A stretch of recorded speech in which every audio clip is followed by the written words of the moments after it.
Olhar para essas fotos aqui hoje é como se eu voltasse lá atrás e me viesse à memória assim tudo que eu passei, tudo que eu vivi, né? E apesar de eu sempre estar rodeada de pessoas, eu ainda assim me sentia sozinha, muito sozinha, né? E com muitos traumas, muitos problemas internos. O testemunho, ele começou quando eu era criança, porque eu fui adotada, né? Eu não tive os pais biológicos ali como referência, né? Então, eu cresci com uma carência, né? Eu lembro que depois me contaram, né, quando eu descobri que eu era adotiva, que a minha mãe biológica, ela não queria, quando ela me viu, ela não quis nem me amamentar, né? Ela simplesmente pegou e me deu para adoção. E eu cresci já sabendo, né, de criança que eu era adotiva, mas para mim, assim, nunca tinha sido um problema, né, de eu me sentir, sou adotiva. Não, até porque como eu tinha a minha mãe de criação, então isso para mim não era, assim, um problema, sabe? Mas eu lembro que eu acabei não tendo referência de pai, porque o meu pai adotivo, ele me abandonou depois que a minha mãe se separou, né, eu tinha 7 anos. 6 para 7 anos, então ele meio que me abandonou. E eu lembro que era uma disputa, assim, sabe? Era um me colocando contra o outro, né? Às vezes eu ia na casa dele e enchiam minha cabeça de coisas, sabe? E aí quando eu ficava com ela, me enchiam de coisas ali contra ele.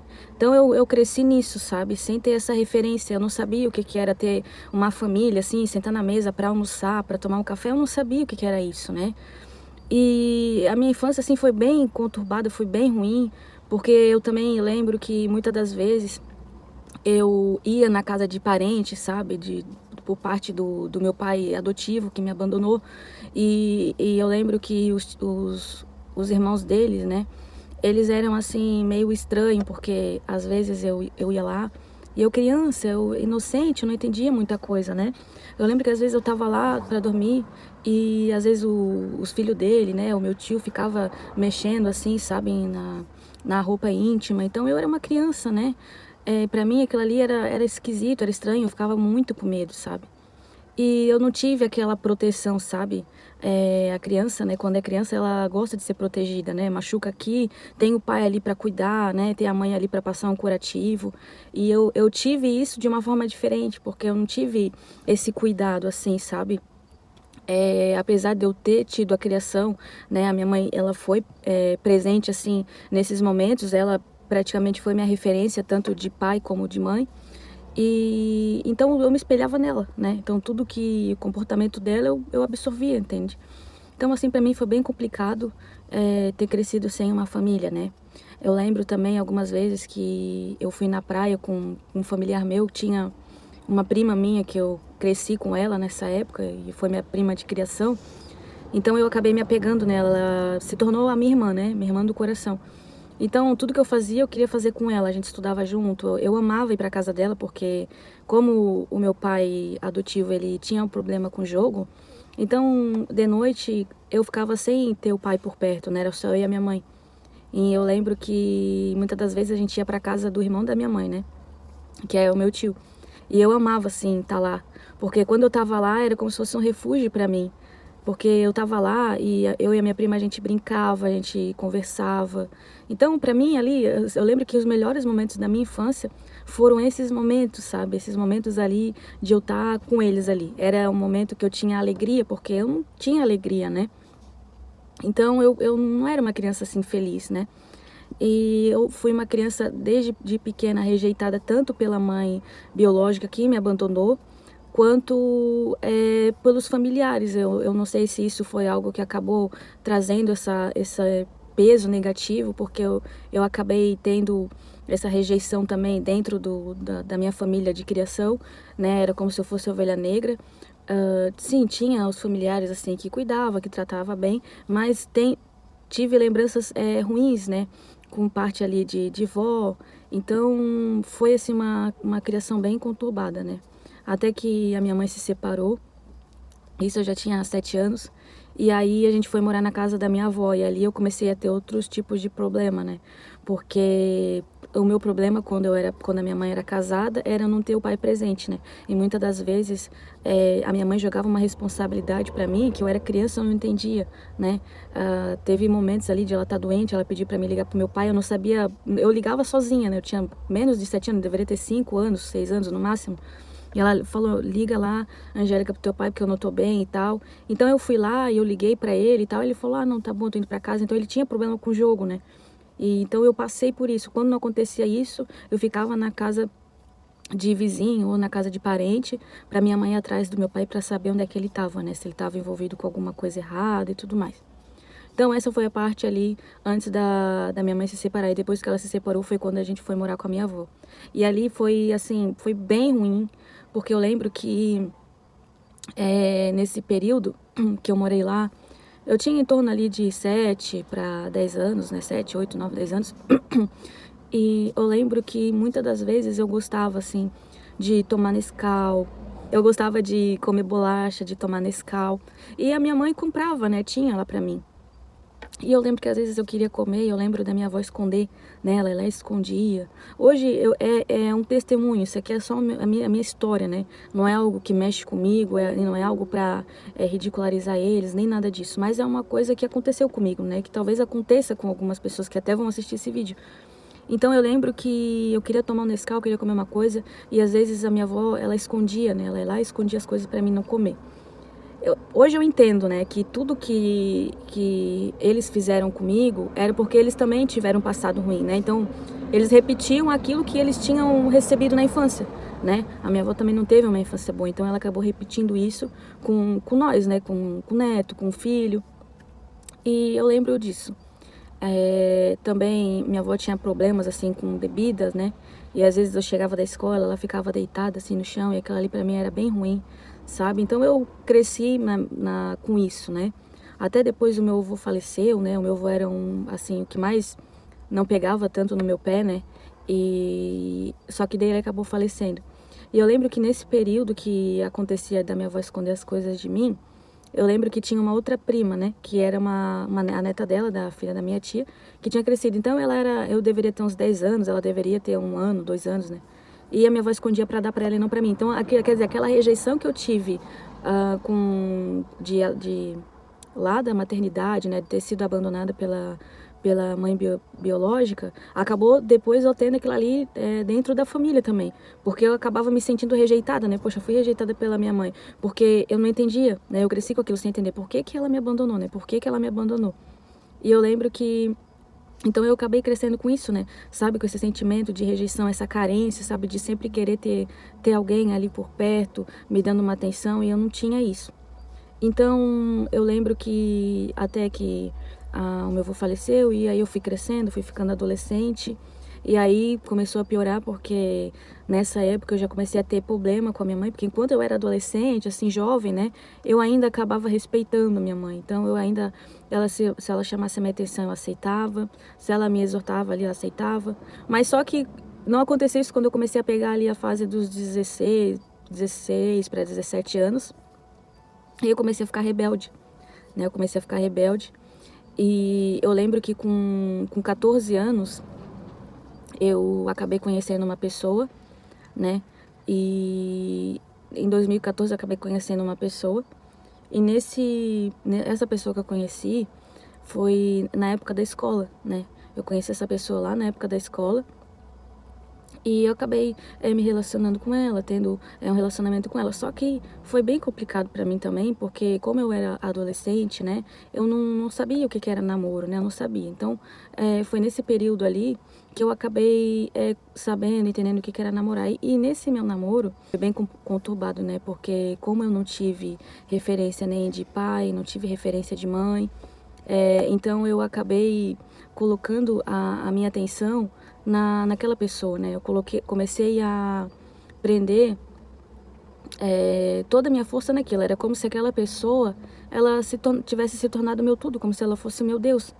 Então eu comecei a me apegar àquela pessoa de uma forma que eu dormia com aquela pessoa, pensando naquela pessoa, acordava pensando naquela pessoa, né? Então aquela pessoa acabou suprindo, né, entre aspas, aquela carência, né, aquela rejeição que eu tive na minha infância, né? Então eu acabei me apegando. Até que acabou não dando certo esse relacionamento. E aí eu fui chegando na fase adulta, né? Ali pra 17, pra 18 anos. Não deu certo esse namoro. E eu lembro que depois eu comecei a querer sair pra festa, pra balada. E foi assim que aconteceu. Eu comecei a sair pra festa, pra balada. Comecei a conhecer várias pessoas. Mas como a minha criação, né?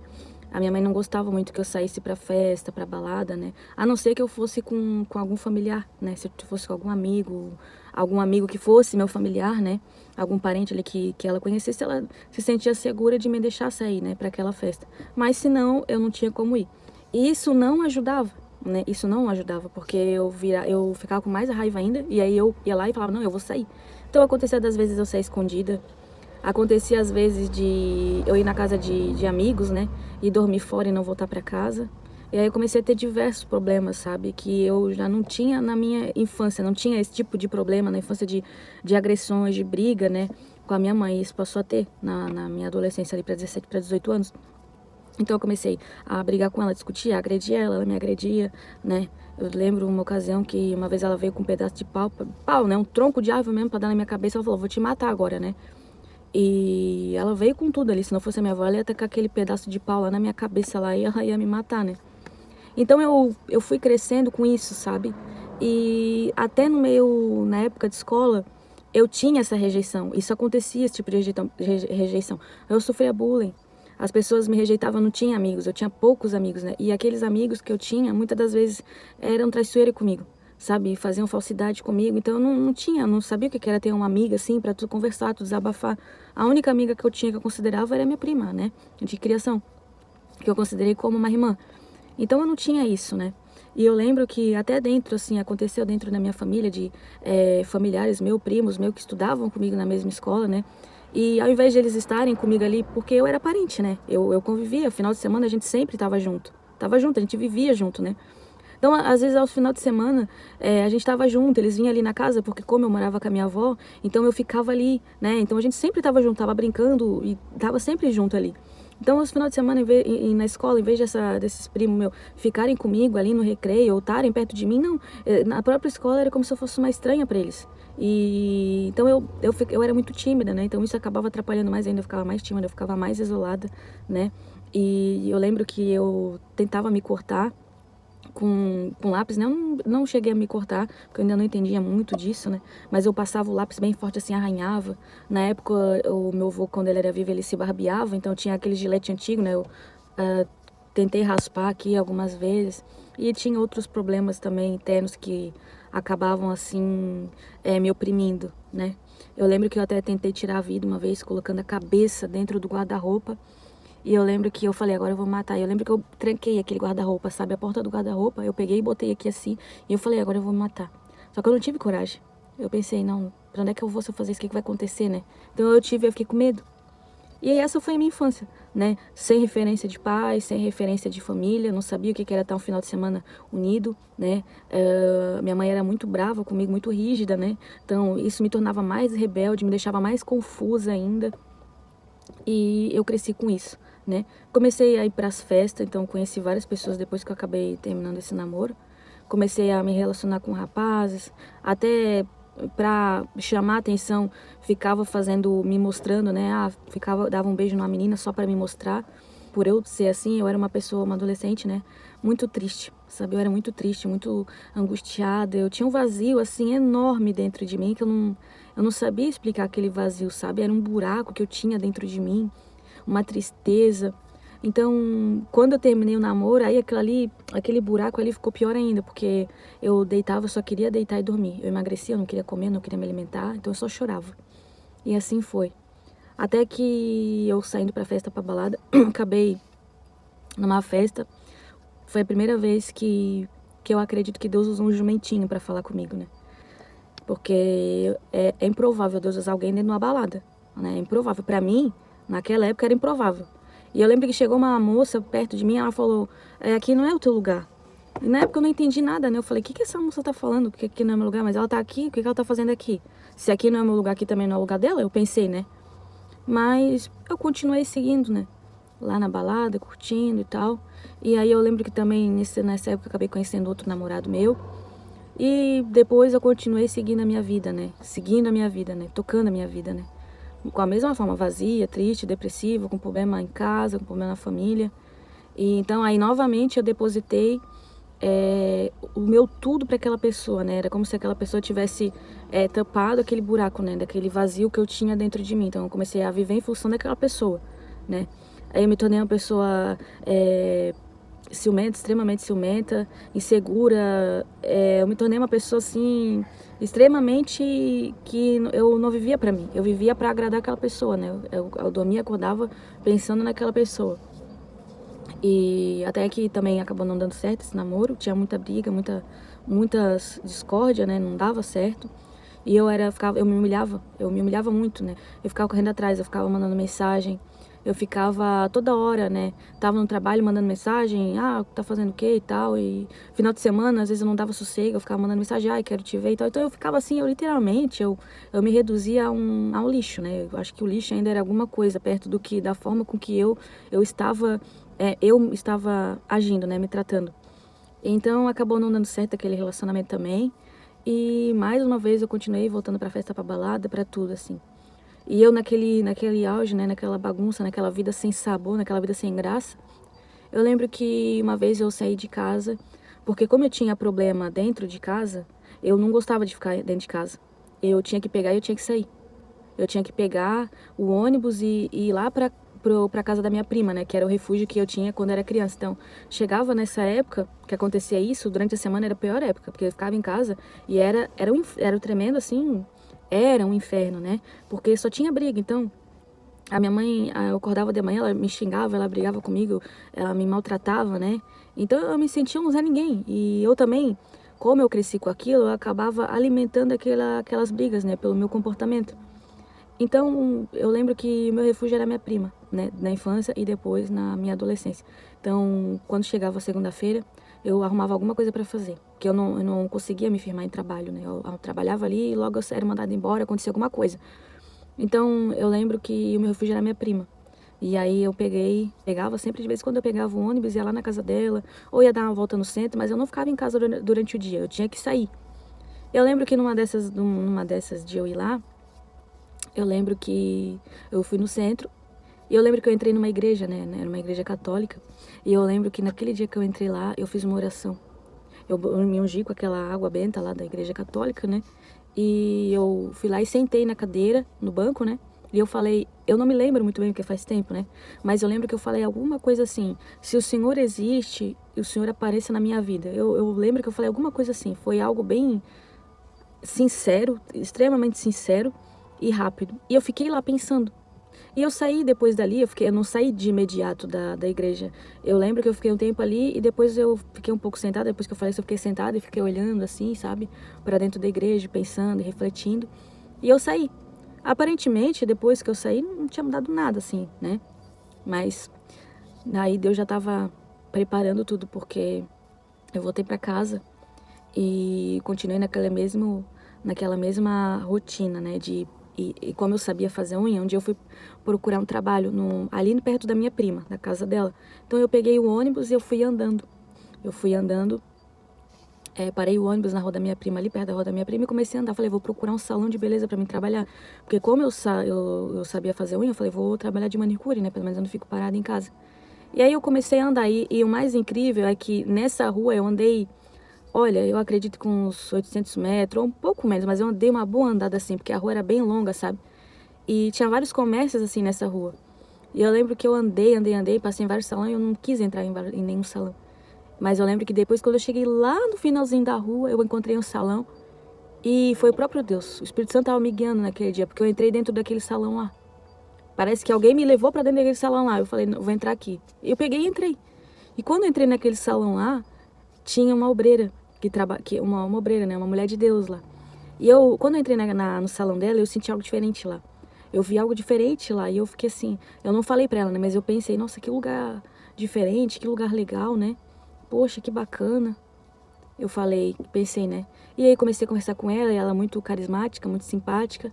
E aí eu conversei com ela, e aí ela aceitou trabalhar com ela e comecei a trabalhar ali, trouxe os esmaltes e tal. E aí ela era da igreja, né?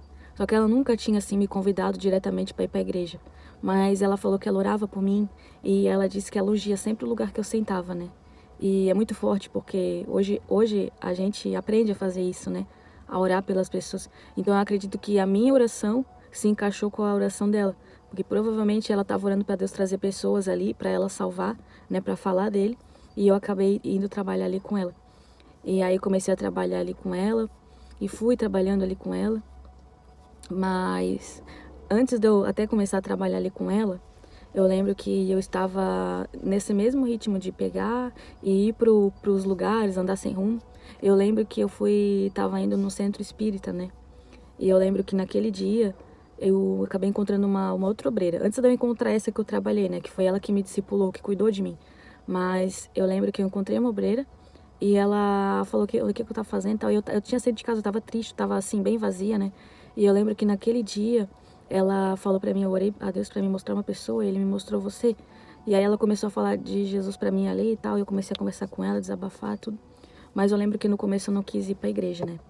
E aí já com essa obreira ela começou a me discipular e tal. E aí foi nascendo assim dentro de mim o desejo, né? De conhecer a Deus, né? De conhecer a Deus, de querer saber realmente quem Ele era. Porque eu via algo diferente nessa obreira, né? E aí eu comecei a ir pra igreja com ela aos pouquinhos, né? Comecei a ir e tal. Só que não foi simples assim pra mim pegar e abandonar o mundo, né? Porque eu saía pra festa, saía pra balada, eu tinha uma vida totalmente errada, né? Então, pra mim chegar e me converter assim, não era algo da noite pro dia, né? Até que a sobreira começou a cuidar de mim, eu fui morar com ela, né? Saí da minha casa e fui morar com ela. E eu lembro que foi bem complicado porque a minha mãe não quis, ela não aceitou, ela brigou, fez escândalo, tudo, né, na época. Mas eu tava decidida, que eu queria uma vida nova, né. E aí eu fui morar com a sobreira cuidou de mim e eu comecei a ir pra igreja aos poucos. Mas ainda assim eu ainda acabava, aí que tá a questão, né. Porque quando a gente decide entregar a vida pra Deus, aquilo que a gente queria lá atrás, a gente não tinha, né. Mas aí quando a gente decide entregar a vida pra Deus, o diabo ele começa a trazer. Ele é como se ele desse assim de uma beijada, não se entrega pra Deus, porque eu vou te dar isso aqui, tu não queria tanto isso aqui, que era o meu ex-namorado, né, porque ele era o meu Deus, era tudo pra mim naquela época, né. Então eu tinha os dois ex-namorados que eu, assim, eu gostava deles ainda, né, eu tinha sentimento por eles, que era o primeiro namorado e o segundo. Então eu sempre me encontrava com eles, então eu tava começando a ir pra igreja, mas tava me encontrando com eles. Então eu fiquei assim um tempo, mas ouvindo a palavra, aí eu decidi me entregar pra Deus. Decidi me entregar pra Deus e começar uma vida nova, né? Me batizei nas águas, abandonei aquela vida que eu tinha, né? E eu lembro que depois que eu me batizei, que eu entreguei a minha vida pra Deus, eu lembro que uma vez eu comecei a lutar por esse rapaz, né? Eu falei, vou fazer um propósito, né? Porque eu quero que ele venha pra igreja comigo, né? Esse meu ex-namorado. Eu comecei a trazer a foto dele, comecei a orar. E eu até pedi pra obreira, ora, porque eu quero que ele se converta, esse rapaz, e venha pra igreja comigo, né? Ela, não, tá bom, filha, ele vai orar. Era uma obreira senhorinha, né? Não era essa que me discipulou, era outra. Ela falou, não, ele vai vir e tal, fica em paz, vai orando que Deus vai trazer ele. Mas não trouxe, né? Não trouxe. E aí depois de um tempo, né? Depois de anos eu fui entender que não era vontade de Deus. Poderia até ser se essa pessoa quisesse alguma coisa com Deus, né? Mas eu acabei indo pra igreja porque eu sofria, né? E aí minha vida foi transformada, né? Fazem 10 anos, eu me converti em 2014, hoje faz 11 anos, né, que eu me converti. E claro, tem a parte aqui da minha experiência com Deus, né? E eu acredito que isso seria interessante ficar para uma segunda parte, para mim contar, porque senão o vídeo vai ficar muito longo, né? E aí eu vou contar a parte da minha conversão, né? Meu período da conversão, para compartilhar a minha experiência aí. E eu espero que venha abençoar, né, a vida de você que está assistindo esse vídeo aí, tá bom? E já se inscreve no canal para acompanhar aí o segundo episódio, tá bom? Tchau!